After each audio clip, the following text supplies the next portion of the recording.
I said I worked for the Navy, and the Navy sent me over to England on business, but I had the weekend free, and I was in London, and I took a walking tour. I don't know if you've ever been to London, but London has all these walking tours, and one was called the Jewish Walking Tour of the Old Jewish East End of London. And I was really taken by the tour. It's all Bangladeshi. It's a Bangladeshi section today, but the Bangladeshis leave the mezuzah up on the door because I think it's good luck.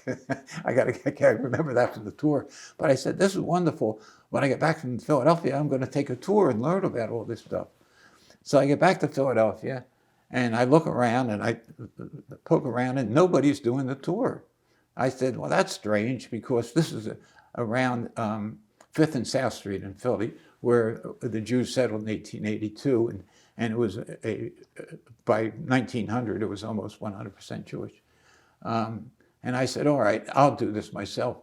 But I said to myself, I don't know anything about it. I knew nothing. I was not born in South Philly. I didn't know the history or the current situation. So I started to study it, both by going down there, and I walked through every street. And I thought, well, maybe I'll do the tours. So I started doing tours, and I don't know how I got people to get money out of it, but I charged $10, and people started to take the tour. And then I thought, well, I'd tell the synagogues about this. Since nobody was doing it, they signed up with me. Well, after about a year, I said, gee, it would be nice to be able to hand a pamphlet out to these people to show them some of the things I'm saying, because I can't possibly remember everything I say. So I had in mind a 4-page pamphlet, but I kept on doing research, and I kept on finding more and more and more. Anyway, in the end, it turned out to be a book, not a pamphlet. And that's the Jewish Quarter of Philadelphia, and that's what got me started. And I was surprised how much I found. And then my friend Andy Castle said, because all these books are self-published, and self-published books are hard to sell because it's hard marketing them. It's hard to get the marketing. And he said that he would get a reporter on the Inquirer, as a favor to me, to write a story about this whole thing.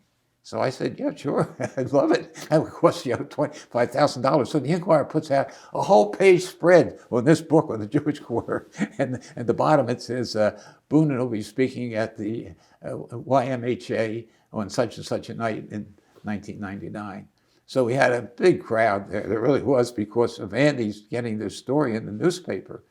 And the book, I had a lot of copies printed. I had a lot of chutzpah, really, to print so many copies, but it sold well. And the Jewish Museum in Philadelphia took the book, and they still sell it almost 20 years later. And the book did very well.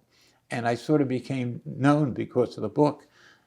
And within a small circle of people who were interested in that stuff, not known, in Camden across the river or anything, but within a very small. And I'm still asked to give talks today about the book, not the other books, but that one.